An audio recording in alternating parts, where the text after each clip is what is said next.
세상을 살면서 힘든 일이 참 많죠. 그 가운데서 오늘 우리에게 가장 힘든 일이 무엇일까 생각해 보면 오늘이 가장 힘든 것 같습니다. 그리고 내가 지금 살아가는 자리가 가장 힘든 자리인 것 같습니다. 그리고 오늘을 버텨내는 것도 쉽지 않은 생각이 듭니다. 호수에 떠있는 백조가 우아해 보이지만 아무것도 안 하는 것 같지만 그 물밑에서 수없이 발을 움직여야 살아갈 수 있듯 오늘 우리가 소중한 것들을 지키기 위하여서 우리가 애쓰고 또 노력하는 그런 모습이 참 안쓰럽고 고생하고 또 애를 쓰고 그렇게 살아가는 모습을 우리 주님이 오늘 여러분에게 찾아오셔서 위로해 주시기를 바랍니다. 본문은 이렇게 아등바등 힘든 세상을 살아가는 우리의 모습을 잘 대변해 주는 이스라엘의 모습입니다. 이스라엘은 그들이 사는 세상이 너무나 힘들고 고단했다고 기록하고 있습니다. 그렇지만 그들이 그런 현재를 살아가면서 너무나도 힘이 들고 고통스럽고 죽지 못하여 살고 있는 것처럼 여겨졌던 그 순간에도 하나님은 그들에게 은혜를 베풀어 주셨습니다. 하나님이 계셨고 역전의 역사를 주셨죠. 그렇다면 오늘 이스라엘 백성들에게 주셨던 역전의 은혜가 무엇이었는가 살펴보면서 오늘 힘겹게 살아가는 우리에게 하나님께서 말씀으로 위로를 건넬 수 있기를 바랍니다. 오늘 이스라엘이 가졌던 하나님의 역전의 첫 번째 은혜란 침묵 중에 일하시는 은혜였습니다. 창세기가 끝이 나고 그리고 출애굽이 시작됩니다. 그 사이는 한 장이지만 그러나 그 사이는 400여 년이 숨어 있습니다. 하나님은 아브라함과 이삭과 야곱에게 찾아오셔서 말씀해 주셨고 약속해 주셨고 역사를 이루어 가셨습니다. 그렇지만 야곱 이후로 요셉 이후로는 하나님께서 침묵하십니다. 더 이상 어떠한 기록이 존재하지 않지요.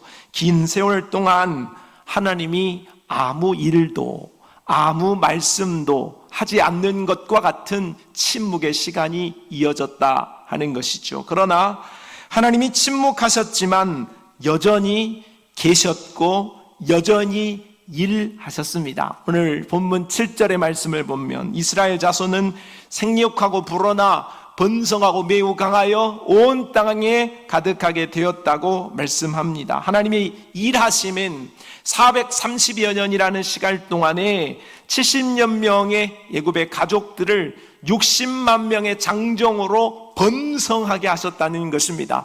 그러나 성경은 그것에 대해 기록하지 않고 침묵하는 것처럼 보입니다. 침묵하는 것처럼 보였으나 침묵은 아니라는 것입니다. 하나님 여전히 일하시고 계셨고 하나님은 약속을 성취해가고 계셨습니다.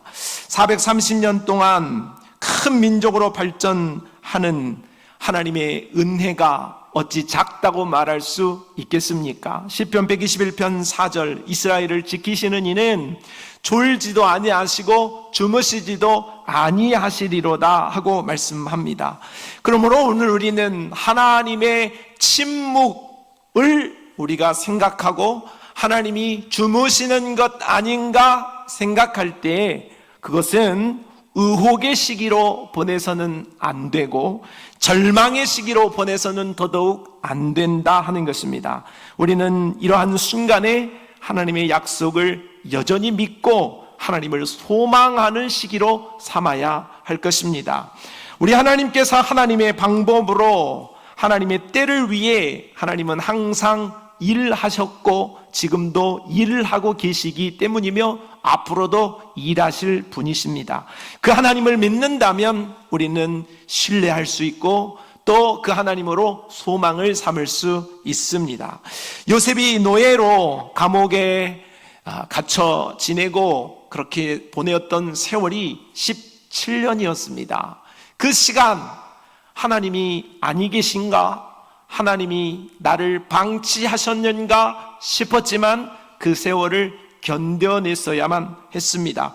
모세가 미디안 광야에서 스스로 이스라엘을 구원하겠다라는 그 다짐이 무너지고 나는 아닌가 싶어 그렇게 방황하며 보내었던 미디안의 40년을 버텨냈어야 하나님께서 침묵하시는 그 순간이 하나님이 역시 여전히 계셨기 때문에 그것을 잘 견뎌냈어야 출애굽의 사명과 역사가 이루어질 수 있었습니다. 다윗이 광야에서 정말로 너무나도 억울하게 자기는 전쟁에 나가 용감하게 목숨 걸고 싸워 이겨낸 일뿐인데 사울이 한 약속을 지킨 것뿐인데 그가 사비 장인이었던 사울에게 쫓겨서 이리 피하고 저리 피하고 10년이라는 세월에 침을 질질 흘려가며 미친 척하며 정말로 인생의 밑바닥까지 내려갔던 순간 하나님이 안 계신가? 정말로 하나님이 나에게 기름을 부어서 나를 사용할 일이 맞는가? 의심되어지는 그 순간을 견뎠어야 했다는 것입니다. 유대인들은 포로로 끌려갔습니다. 바벨론의 포로로 끌려가서 그들이 그곳에서 고통당하고 어려움당하고 징계를 받았지만 에레미야에게 약속하셨던 70년이라는 세월을 기다려야 했습니다. 그 시간은 참으로 긴 시간이고 침묵의 시간이었지만 그것을 기다려야 극상품 포도나무로 예루살렘도 재건하고 성벽도 재건하고 결국은 예수 그리스도가 오게 되어지는 일이 있을 수 있었던 거죠. 이사야 40장 27절 말합니다. 야곱아 내가 어찌하여 내가 말하며 이스라엘아 내가 어찌하여 이르기를 내 사정은 여호와께 숨겨졌으며 온통한 것은 내 하나님에게서 수리하심을 받지 못한다 하느냐 하고 반문합니다. 우리는 침묵 중에 하나님이 일하시고 있다는 사실을 놓쳐서는 안 되겠습니다. 그러므로 하나님이 침묵한다고 해서 하나님의 뜻을 잘 모르겠다고 해서 내 뜻이 이루어지지 않는다고 안달할 필요가 없고 내 뜻대로 된다고 해서 우리는 요나처럼 오늘 우리가 망령되게 잘 되고 있구나 그래 괜찮구나 그렇게 오해해서도 안 되겠습니다. 우리는 하나님의 속도에 내 속도를 맞춰가면서 잠시 들리지 않은 것 같아도 잠시 보이지 않는 것 같아도 하나님 여전히 계시고 하나님 여전히 일하시고 계시다라는 믿음으로 나아가게 되어질 때에 오늘 우리가 침묵하고 있지만 오늘 우리가 잠시 보지 못하고 들리지 않는 것 같지만 하나님은 여전히 큰 소리로 함께하고 있다. 그리고 내가 너를 도와주겠다라는 그 음성이 우리에게 있으므로 우리가 그 하나님의 역사를 신뢰할 때에 오늘 우리는 하나님의 큰 은혜를 만나는 그날을 보게 되어질 줄로 믿습니다. 두 번째, 오늘 이스라엘 백성들에게 베풀었던 역전의 은혜는 고난 중에 일하시는 은혜라고 할 수가 있겠습니다. 이스라엘은 침묵 중에 일하시는 하나님의 은혜가 있었기 때문에 하나님이 말씀하지 않은 것이었고 성경이 기록되지 않았지만은 그 순간에 수많은 생육이 있었고 수많은 번성이 있었습니다. 이것은 하나님께서 태초에 하신 약속이요 아브라함에게 하신 약속이었습니다. 그래서 하나님 그 언약을 변함없이 신실하게 이루어져 가게 하셨습니다. 그렇지만 그 잘됨으로 잘 되는 것만으로 오늘 이스라엘에게 은혜가 있었던 것만은 아니고 오늘 그들이 잘됨으로 말미암아 애굽의 시기를 받게 되었습니다. 그래서 애굽이라는 나라에 이제 핍박과 징계로 고난 가운데 서게 되었던 것이죠. 하나님이 분명히 일하신 것입니다. 하나님이 분명히 함께 해주신 거죠. 그런데 하나님이 그 함께 하심의 은혜가 고통이었습니다. 아픔이었습니다. 어떻게 이것을 이해해야 할까요? 오늘 우리 그리스도인들이 하나님의 백성으로 살고 있습니다. 이것은 세상 어느 것과 비교할 수 없는 은혜 중에 은혜인 줄로 믿습니다. 무엇으로 천국과 비교하며 무엇으로 예수와 비교하고 무엇으로 하나님의 사랑과 비교할 수 있겠습니까? 그런데 오늘 우리는 그러한 은혜를 받은 자이지요. 받은 자입니까? 그런 은혜를 받은 자입니다. 그렇지만 내 삶이 그런 은혜를 받았다고 해서 여전히 늘 웃을 일만 있는 것은 아닙니다. 늘 좋은 일만 있는 건 더더욱 아닙니다. 왜 그렇게 아픕니까? 왜 그렇게 고통스럽습니까? 언제 끝나는 것입니까? 하고 호소할 수밖에 없는 아픔과 연약함도 여전히 우리는 동반한 채 살아가고 있습니다. 하지만 중요한 것은 고통과 고난을 우리가 어떻게 바라보고 우리가 어떻게 해석하느냐가 중요한 문제입니다. 오늘 12절, 그러나 학대를 받을수록 더욱 번성하여 퍼져나가니 애굽 사람이 이스라엘 자손으로 말미암아 근심하였다. 학대를 받았는데 학대를 받을수록 더욱 번성했다, 이렇게 말씀하고 있습니다. 은혜도 여전히 이어지고 있고 학대도 여전히 이어지고 있습니다. 좋은 쪽으로 말한다고 하면은 우리가 여전히 아프고 우리가 여전히 힘이 들지만, 그러나 여전히 하나님은 큰 소리로 외치고 계시고 여전히 우리에게 말씀하시고 우리와 동행하시기 때문에 오늘 우리가 그러한 학대와 같은 어려움을 이겨낼 수 있는 힘과 은혜가 오늘 우리에게 있는 줄로 믿습니다. 내게 있는 고통과 고난에만 우리는 집중할 필요가 없고, 오늘 우리가 어떠한 연약함 중에서도 함께 하시는 그 하나님의 은혜, 그 하나님을 볼 수 있는 믿음의 눈이 오늘 우리를 더욱더 번성하게 하며 오늘 우리를 승리하는 역전의 역사를 이루어 주실 줄로 믿습니다. 하나님은 늘 고난 중에 일하셨고 하나님은 늘 고난 중에 더욱 큰 은혜를 베풀어 주셨습니다. 다니엘이 아무 문제 없이 오늘 믿음의 사람으로 우뚝 선 것이 아니지요. 그가 사자굴에 들어갔더랬습니다. 엘리야는 광야로 쫓겨갔고 에레미야는 토굴에 갇혀서 그의 인간적인 모습으로 제발 나를 살려달라, 나 죽고 싶지 않다. 하나님의 선지자입니다. 그런데 토굴에 갇혔어요. 그럼 나 좀 살려달라 비밀리에 그렇게 부탁하는 연약함도 있었습니다. 사도 바울은 아무 이유 없이 복음을 전하다 감옥에 갇히고 매를 맞기 일쑤였습니다. 그러나 그 누구도 그 고난으로 무너지지는 않았습니다. 그 고난으로 패배하지는 않았고 그 고난으로 인생을 끝내거나 그들의 사역을 마치지는 않았다는 것입니다. 왜 그렇습니까? 사람들이 무시할수록, 사람들이 핍박을 가할수록, 자신들에게 고난과 역경이 닥칠수록 하나님과 더욱 가까워졌기 때문이지요. 바울은 고린도서 12장 9절에 자신의 내 능력이 약한 데서 온전해진다, 그렇게 말씀하고 있습니다. 오늘 이스라엘 백성이 고난 중에 더욱 번성하였더라 말씀하신 것처럼 바울은 자신이 고난 중에 더욱 번성했다, 그렇게 말씀하고 있고 10절은 이어 이렇게 말씀합니다. 그러므로 내가 그리스도를 위하여 약한 것들과 능력과 궁핍과 박해와 곤고를 기뻐한다. 정신 나간 사람입니까? 오늘 이 말이 기뻐한다는 말과 전혀 어울리는 말이 아닙니다. 약한 것이 기쁨입니까? 능력을 받는 것, 침뱉음을 받고 조롱을 받는 게 어찌 기쁜 일입니까? 궁핍하여 가난하게 밥 걱정하며 살아가는, 끼니 걱정하며 사는 것이 왜 기쁨입니까? 박해를 받고 공고를 받는 것이 기쁨일 이유가 없습니다. 특별히 사도 바울은 그가 가지고 있었던 육체의 가시가 있어서 너무 고통스러워 하나님 앞에 치료해달라고 그렇게 간구하였으나 하나님은 그 기도를 물리치고 그 기도를 들어주지 않았습니다. 응답 못 받는 것이 무슨 기쁨입니까? 그런데 바울은 그런 연약함이 자신에게 기쁨이라고 말하고 있습니다. 왜 그렇습니까? 오늘 10절 마지막 부분을 본다면 이는 내가 약한 그때의 강함이라고 말씀하고 있습니다. 자신을 약하게 만드는 것들은 고통스러운 거예요.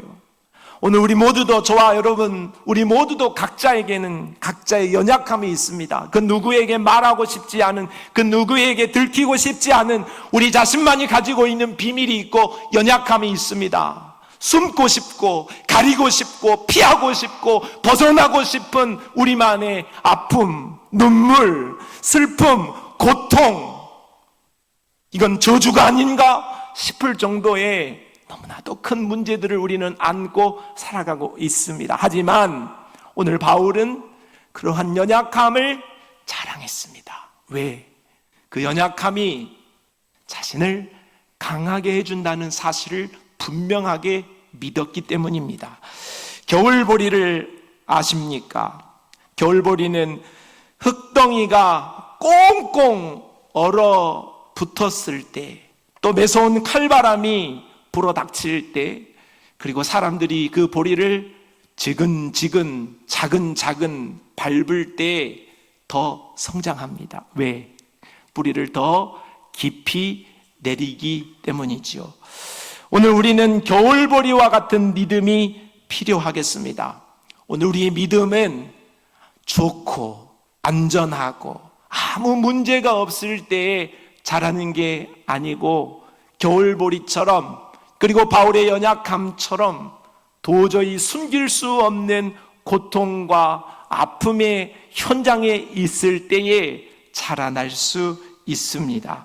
찬송가 503장의 고요한 바다로 큰 물결이 일어나 나 쉬지 못하나 이 풍랑으로 인하여 더 빨리 간다, 그렇게 찬양합니다. 오늘 우리에게 만난 삶의 풍랑이 혹 있습니까?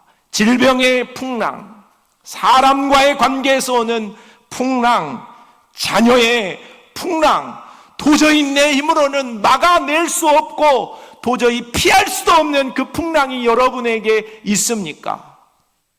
기도할 힘도 없고 더 이상 의지할 것도 없어 외로운 밤을 보내고 있는 성도들이 혹 있습니까?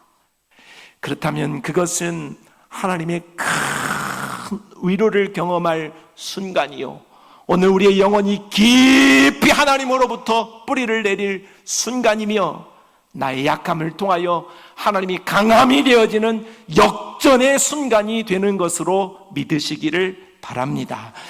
세 번째, 오늘 이스라엘에게 베풀어 주셨던 역전의 은혜는 믿음 중에 일하시는 은혜입니다. 애굽은 학대를 해도 번성하는 이스라엘이 이제 두렵기까지 합니다.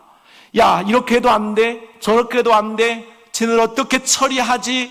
고민이 깊어지고 있습니다. 결국 인구 조절 정책을 펴기로 작심합니다. 그래서 산파들을 동원하여서 아이가 태어나거든 그냥 죽여라, 남아가 태어나면 죽여라. 이 얼마나 무서운 말입니까? 영아 살해 명령을 내린 것이죠. 그런데 이 명령을 받았던 산파였던 시브라와 부하가 오늘 본문에 등장하는데, 그들은 하나 왕의 명령을 받은 사람들입니다. 그런데 명령을 하달받고 가서 그 아이들을 안고 고민합니다. 누구 말을 들어? 하나님은 번성하라고 말씀하셨는데 왕은 죽이라고 하네. 누구 말을 들어? 이걸 우리 입장으로 생각해 보십시오. 여러분이 만약 군인이라면 직장에 군인의 상사가 여러분에게 명령을 내렸을 때 전시 상황에서 명령을 지키지 않는다? 여러분에게 직장 생활을 하는데 여러분의 위에 있는 계급이 나에게 명령을 하는데 그것을 지키지 않는다? 잘리는 거죠. 그런데 오늘 이 왕의 명령을 듣지 않는 것은 잘리는 정도가 아닙니다. 가는 거죠. 끝나는 거예요. 목숨을 걸어야 할 일이라 그 말이죠. 그런데 왕의 명령을 어기고 이들은 하나님을 경외하였기에 하나님의 명령을 지키기로 작심하게 됩니다. 그랬더니 오늘 이들이 목이 달아나는 것이 아니라 더 놀라운 은혜를 경험하게 되어집니다. 산파들은 아이를 살리는 결정을 하게 되었을 때에 그 살리는 결정의 이유가, 야, 어떻게 불쌍한 아이를 죽이냐, 동정심이 아니었습니다. 어린아이여서 불쌍해서가 아니었다는 것이죠. 야, 우리 민족인데 우리끼리 똘똘 뭉쳐야지 하는 민족 사랑도 아니었습니다. 그들의 믿음의 동기는 하나님을 경외함이었다 하는 것이죠. 하나님을 경외하고 하나님을 두려워하면 세상이 두렵지 않죠.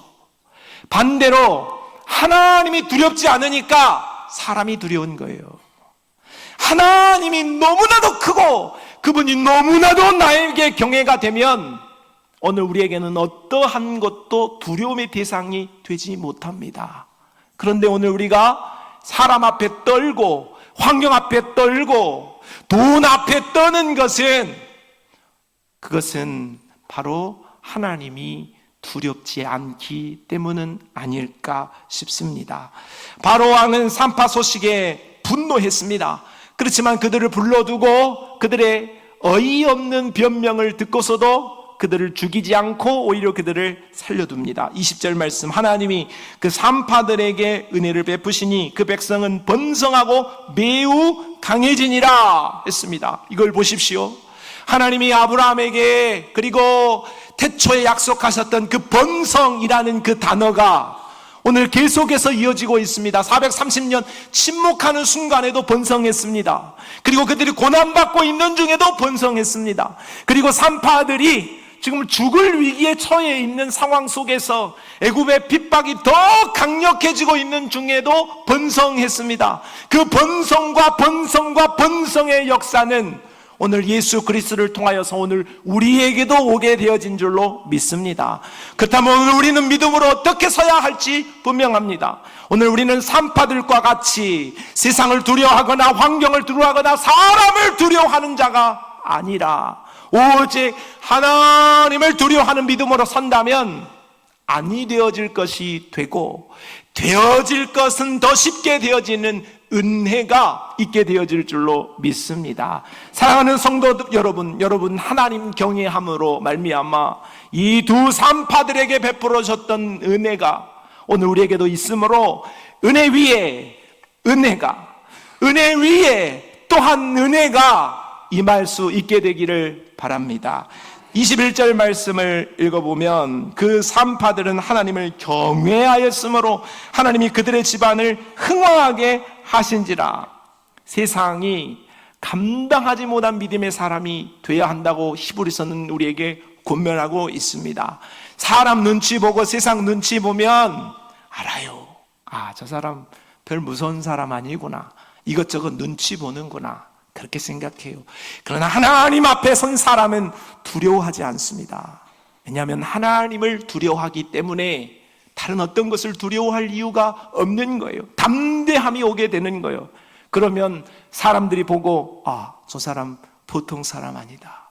저 사람 건드렸다가 큰일 난다. 그렇게 생각하고 우리를 쉽게 생각하지 않고 오늘 우리가 가는 걸음이 승리의 걸음이 되는 거죠. 잠언 22장 4절 말씀, 여호와를 경외함의 보상은 재물과 영광과 생명이니라. 다시 한번 말씀을 읽어봅시다. 시작. 여호와를 경외함의 보상은, 우리 좋아하는 거 여기 다 있잖아요. 우리 좋아하는 거 여기 다 있죠.